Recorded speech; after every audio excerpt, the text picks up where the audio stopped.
உங்களுக்கான தேவனுடைய வார்த்தை.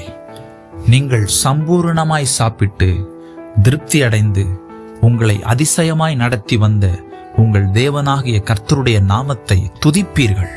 யோவேல் 2:26. பிரியமானவர்களே, இன்றைக்கு ஒருவேளை குறைவிலும் திருப்தியற்ற நிலைமையிலும் வறுமையிலும் பலவிதமான கடன் பிரச்சனையிலும் நீங்கள் உங்கள் வாழ்க்கையை நகர்த்தி கொண்டிருக்கலாம். பிரியமானவர்களே, அப்படிப்பட்ட குறைவில் இருக்கிற நம்மை பார்த்து ஆண்டவர் சொல்லுகிறார், நான் உங்களை சம்பூரணம் அடைய பண்ணுவேன், உங்களை திருப்தியாக்குவேன், உங்கள் குறைவுகளை எல்லாம் நிறைவாக்குவேன். புலம்பிக் கொண்டிருக்கிற வறுமையை பேசி கொண்டிருக்கிற உங்கள் வாயிலே என் நாமத்தை நன்றியோடு துதிக்கிற துதியை உங்கள் வாயிலே நான் வைப்பேன் என்று கர்த்தர் சொல்லுகிறார்.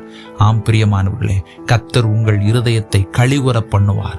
அந்நாளின் இருதயத்தை களிகூர பண்ணினவர், கம்பீரிக்க பண்ணினவர் உங்கள் நாவையும் துதிக்கச் செய்வார், ஆசீர்வதிப்பார். ஆமென்.